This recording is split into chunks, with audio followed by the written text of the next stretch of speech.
नमस्कार। MHD 6 में आज हम वापस से समकालीन कविता और राजनीति का परिदृश्य इसी पर चर्चा करेंगे। स्वाधीनता प्राप्ति के बाद पैदा हुई पीढ़ी ने 4-5 चुनावों के माहौल को देखा और अनुभव किया कि सिद्धांतहीन राजनीति उसका और उसके समाज का संहार कर रही है। फलतः इस पीढ़ी के पल पल कठिन संघर्षों में तीव्रता आ गई। सौमित्र मोहन लुकमान अली नामक लंबी कविता में जनता के इस दर्द को लिखते हैं। क्या लिखते हैं? लुकमान अली के लिए स्वतंत्रता उसके कद से केवल 3 इंच बड़ी है। वह बनियान की जगह तिरंगा पहनकर कलाबाजियाँ खाता है। क्या लिखते हैं सौमित्र मोहन? लुकमान अली के लिए स्वतंत्रता उसके कद से केवल 3 इंच बड़ी है। वह बनियान की जगह तिरंगा पहनकर कलाबाजियाँ खाता है। वह चाहता है कि 5वें आम चुनावों में बोनों का प्रतिनिधित्व करे, उन्हें टॉफियाँ बांटे, जाति और भाषा की उन्हें कस्में दिलाए। वह आज नहीं, कल नहीं, परसों नहीं, नहीं तो किसी दिन फ्रिज में बैठकर शास्त्रों का पाठ करेगा। यानी वो सिर्फ शास्त्रों का पाठ में वो सिर्फ वक्तव्य देगा, वह सिर्फ अपने विचारों को प्रेषित करेगा। आम जनता जो है वो हमेशा जो है वो देश के लिए संघर्ष करती रही। एक तरीके से उन्होंने ये दिखाने की कोशिश की। पंचवर्षीय योजनाएं, हरित क्रांति, गरीबी हटाओ, जनसंख्या नियंत्रण की योजनाएं, मानवाधिकार और जन विकास की सभी योजनाएं कोरी मायावी छलनाएं सिद्ध हुई। समकालीन कविता के कवि मलयज ने ठीक कहा है, इस युग के सिद्धांतहीन राजनीति के इस अनुभव की नेहरू युग की राजनीति से तुलना कीजिए। नेहरू युग की राजनीति भारत की खोज के आधार पर आशावाद से ग्रस्त एक ऐसी राजनीति थी जिसके पैर यथार्थ पर कम, स्वर्णिम मानव भविष्य के स्वप्न पर अधिक टिके थे। वो क्या थी? वो जो उनकी नेहरू युग की जो राजनीति थी वो क्या थी? जिसके पैर यथार्थ पर कम, स्वर्णिम मानव भविष्य के स्वप्न पर अधिक टिके थे। यानी जो मैं बार बार अपने मोटिवेशनल वीडियो में बोलती हूँ कि हम जनरली क्या होता है, हम सपने ज़्यादा देखते हैं, यथार्थ को स्वीकार नहीं करते। जब हमने यथार्थ को स्वीकार नहीं किया तो हम उस पर काम कैसे करेंगे? भाई, पहले आप परिस्थिति को समझेंगे तभी आप परिस्थिति पर काम करेंगे, तभी आप मतलब ऐसा समझ लीजिए कि आज की एक या थोड़ा सा मैं 2 मिनट का समय लूँगी। एक युवती की बात करूँगी, एक नवयुवना की बात करूँ तो उसके सपने क्या हैं? सपने, बहुत सारे सपने। एक तो वो अपने आप को बहुत जो है चतुर समझती है, अपने आप को बहुत जो है आगे समझती है अपने आप को, क्योंकि पढ़ लिख गई है। बहुत सारी चीज़ों से ऐसा लगता है कि मैं चुटकी बजाते कर लूँगी। ये सिर्फ सपना है।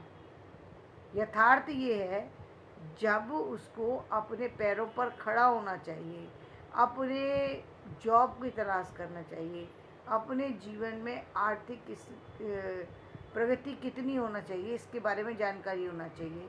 उसको किस सब्जेक्ट में आगे जाकर कहाँ परमानेंट जॉब चाहिए, क्या काम करना है, अपने भविष्य की बुनियाद कैसे रखेगी, इसका पता होना चाहिए। इसको छोड़ करके वो कहाँ घूम रही है कि क्या शादी के बाद क्या होगा, कैसा घर होगा, कैसे कैसे वो घूमेगी, कैसे कैसे सपने देखेगी, कैसे कैसे जाएगी, कैसे कैसे लोग उसकी प्रशंसा करेंगे। और ये सारी बातें एक बेवकूफ़ी से सिवा कुछ नहीं है। यानी सपने यथार्थ से पूरे होते हैं। यथार्थ क्या है कि पहले रियलिटी ये कि एक युवक या युवती कोई भी है, उसको पहले अपने भविष्य की चिंता करना चाहिए। भविष्य छोड़ करके वो दूसरों के पीछे दौड़ने की सोच रही है, अपने आप को चतुर समझ रही है। जबकि ये इससे बड़ी और बेवकूफ़ी क्या होगी? ये अपनी शिक्षा के महत्व को ना समझ करके व्यर्थ की बातों में पड़ी है। तो ये तो सबसे बड़ी बात है ना आज के युग में होते हुए, और उसको यही नहीं पता कि ज़िंदगी में शिक्षा का महत्व। ये बाकी सारी बातें, चाहे शादी हो या उसके आगे की बातें, वो सब बात की बातें, वो इस बात को ही नहीं समझ रही। तो पहला यथार्थ तो यही है, तो पहली गलती हो गई ना। तो इसी तरीके के सपने की बात करी गई है यहाँ पर। ऐसी आदर्शवादी राजनीति का अंत यदि मोहभंग में हो तो कोई आश्चर्य नहीं। और ऐसे आदर्शवाद के अपने आप ही आशा कर लेना और अपने आप ही सारे सपनों को पूरा होते हुए देख लेना, बिना कुछ किए, बिना कुछ सोचे। तो तो ये क्या होगा, इसमें मोहभंगी हुआ, एक स्थिति ऐसी आएगी जहाँ आपको दूसरों से अपमानित होना पड़ेगा किसी न किसी कारण से। और जब वो अपमान सहना पड़ेगा तब बुरा लगेगा कि तो जब आप साथ की जो साथी होंगे वो सब आगे निकल चुके होंगे, आप पीछे खड़े होंगे, तो वो एक दुखद स्थिति होती है। तो उसी की बात करी गई है कि उस समय ऐसी स्थिति थी कि जहाँ पर मोह भंग हो जाता था, सपने देखते थे, सपने की दुनिया में रहते थे लोग। नेहरू युग का साहित्य इसी शानदार मोह भंग का साहित्य है। इसके विपरीत नेहरू युग के बाद की राजनीति आम आदमी की राजनीति है। छात्र असंतोष, घेराव और दल बदल में आम आदमी की ही नस बजती है। यानी वो सिर्फ आम आदमी हमेशा पिसता है। जैसा कि मैंने बताया, आम आदमी क्यों पिस जाता है, क्योंकि वो जिंदगी भर सच को जानने की कोशिश नहीं करता, जो मिल रहा है उसमें संतुष्ट हो जाता है। भूल जाता है कि आने वाले कुछ समय के बाद महंगाई और आर्थिक स्थितियां दोनों बदल जाएंगी। भाई आप नहीं बदले, लेकिन जैसे मैं बताती हूँ कि केंद्रीय व्यवस्था तो बदल जाएगी ना, तो जब केंद्रीय व्यवस्था बदलेगी तो महंगाई भी बदल जाएगी।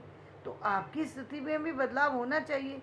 इसके लिए प्रयत्न कौन करेगा, आपको खुद को करना होगा, जो कि आप नहीं कर पाते क्योंकि आप उस तरीके के सपने देखते ही नहीं। तो आज का वीडियो मैं यही समाप्त करती हूँ। मेरा वीडियो पसंद आए लाइक करें, शेयर करें, सब्सक्राइब करें। कल हम फिर वापस से आगे चर्चा